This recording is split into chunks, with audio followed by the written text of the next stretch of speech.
বাংলাদেশ ও ভারতের মধ্যে বন্ধুত্বপূর্ণ সম্পর্ক নির্ভর করছে ফারাক্কা, তিস্তা সহ অভিন্ন ইস্যু সমাধানে মনোভাবের ওপর। চুক্তি নবায়নে ভারতকে এগিয়ে আসতে হবে, বাংলাদেশের স্বার্থ রক্ষা করেই সব করা হবে বলে মন্তব্য করেছেন স্থানীয় সরকার মন্ত্রী ও বিএনপি মহাসচিব মির্জা ফখরুল ইসলাম আলমগীর। তিনি বলেন, দেশকে অস্থিতিশীল করার চেষ্টা চলছে, সবাইকে সতর্ক থাকতে হবে।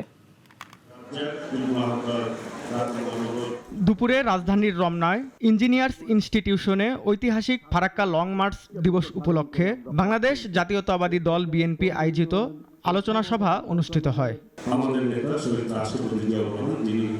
এ সময় বক্তারা ভারতের কাছ থেকে অভিন্ন প্রতিটি নদীর ন্যায্য হিস্সা পেতে চাপ সৃষ্টি করার আহ্বান জানান।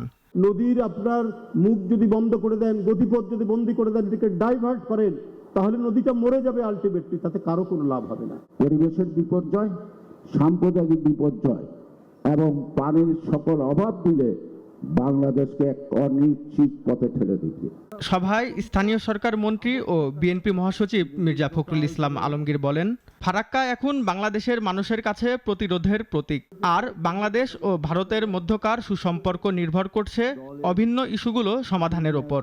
ফারাক্কার যে চুক্তি, সেই চুক্তি বাংলাদেশের জনগণের সঙ্গে আলাপ করে তাদের অভিপ্রায় অনুযায়ী, তাদের চাওয়া অনুযায়ী এটাকে সম্পাদন করতে হবে। এটা হচ্ছে খুব পরিষ্কার কথা আমাদের।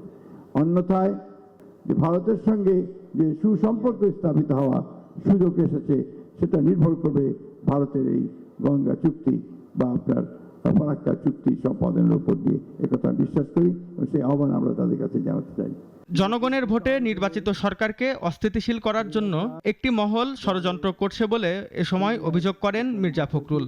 তাহলে আমরা বাংলাদেশের স্বাধীনতায় বিশ্বাস করি, গণতন্ত্রে বিশ্বাস করি, তাদেরকে আমাদেরকে অনেক বেশি সজাগ হতে হবে এবং শুধু সজাগ নয়, আমাদেরকে সংগঠিত হতে হবে, যাতে কোনো রকম চক্রান্ত আমাদের জনগণের আশঙ্কা পরিপূর্ণ করবার জন্য যে সরকার যারা গেছে তাকে স্থিতিশীলতা বিনষ্ট করতে না পারে। বন্ধুগণ, পানির ন্যায্য হিস্সা নিশ্চিত না হলে দেশের স্বার্থ রক্ষায় বিকল্প উদ্যোগ নিতে হবে বলেও মন্তব্য করেন স্থানীয় সরকার মন্ত্রী।